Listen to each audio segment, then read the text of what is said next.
After a month of word games, Jackson said he wanted the vice presidential nomination. At this point, I can speak most appropriately to if it were offered to me.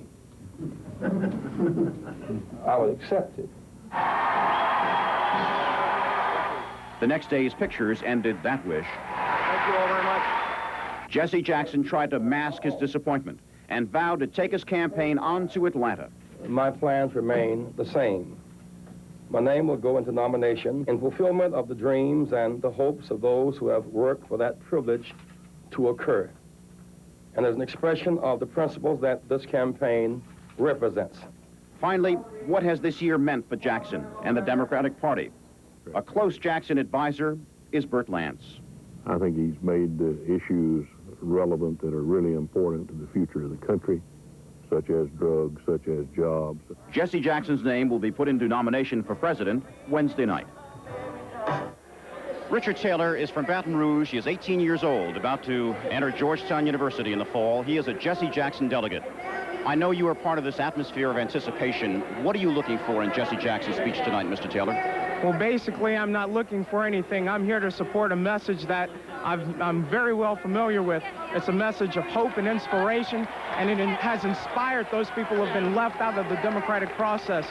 It does Democrats no good to leave here united if we aren't united with the full constituency. And Jesse Jackson has inspired the remainder of the Democratic constituency to come and be a part of the Democratic Party and take an active role in returning integrity and good government to the White House. The kind of political fervor welcomed by any presidential campaign. Jesse Jackson, about 15 minutes ago, came into the area to get set for his speech. And as he walked through, we asked him about his message tonight. It is that we as a party must find common ground. Whenever a leadership is able to reconcile the extremes and build a strong synthesis, we win. John Kennedy managed to do that by putting together a Deep South and Northern coalition.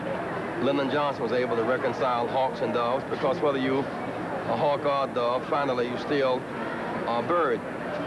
It is my judgment that as we have an unprecedented opportunity here to win, if we in fact can strengthen our base and can have a viable coalition that's inclusive and that's expansive. A starring role tonight in the Omni here in Atlanta at the Democratic National Convention for Jesse Jackson. Mary Alice? The party hierarchy viewed Jackson's acceptance to speak tonight as a signal that he would back off his demands to be on the ticket and that he wouldn't push for extended floor fights that might push well into prime time. Well, it's prime time. There aren't any floor fights. And when we come back, we'll bring you Jesse Jackson's speech.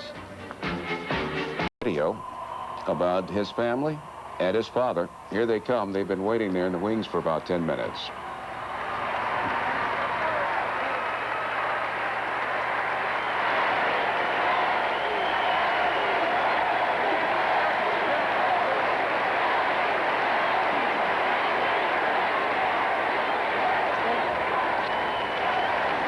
Jesse Jackson's mother. She's teary-eyed, and understandably so. A very emotional moment.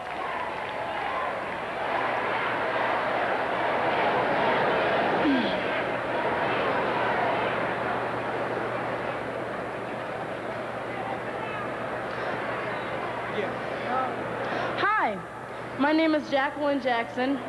I am 12 years old and in the 8th grade. I dance to the tunes of Michael Jackson. I walk in picket lines and march for education, to stop drugs, and to free Mandela with Jesse Jackson. If I could vote, I'd vote for my dad. He has made a difference. Thank you.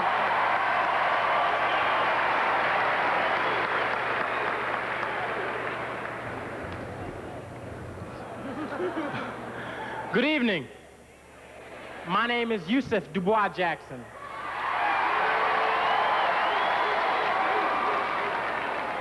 This coming fall, I enter the University of Virginia. For high school and college students across this land, my father has been a symbol of hope. Many students in this country have lost their sense of direction and have ventured down the path of despair. Sadly, many members of my generation have tried to spell relief D-R-U-G-S instead of L-O-V-E.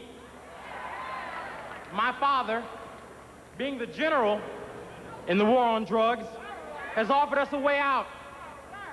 He's given us inspiration in a new direction. His campaign of odds breaking has taught me and my peers, the leaders of the 21st century, the real meaning of democracy.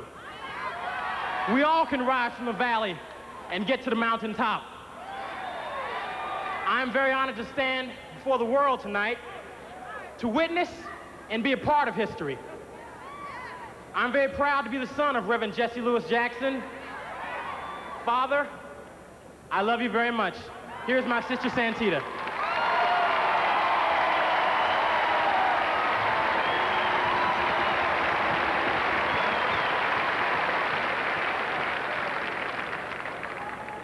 Good evening. My name is Santita Jackson. I now work in Washington, D.C., up on Capitol Hill. I have come to appreciate the fact that the decisions made in Washington impact upon every single corner of the earth. It is exhilarating, but also humbling. For the whole world is counting on us as Americans to select leadership that is strong, yet compassionate, forceful, yet caring, leadership that can inspire trust and confidence and pride, leadership that measures success by how many people we serve, not by how many millionaires we create.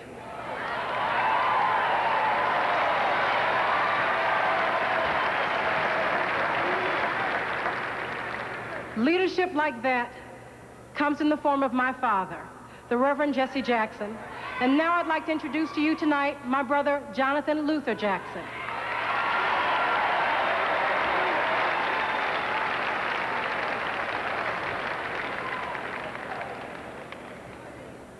Mom and Dad, I give you very special thanks for having given us, your children, this opportunity to represent you this evening before the world.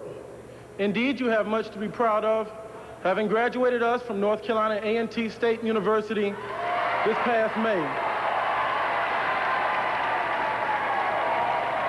I thank you for having given us the proper incubation in our home to let us personally, spiritually, and most importantly, socially grow so that we can indeed show our love to our fellow man, to our nation, and throughout the greater world community.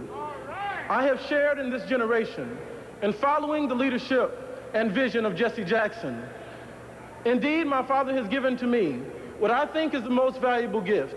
He has put confidence back in the belief that all dreams can be achieved. On behalf of my father and my family, my brothers, my sisters, I give you thanks to our thousands of supporters whom we have stayed in your homes. We ask that you keep your generosity and the warmth of your spirits. Thank you.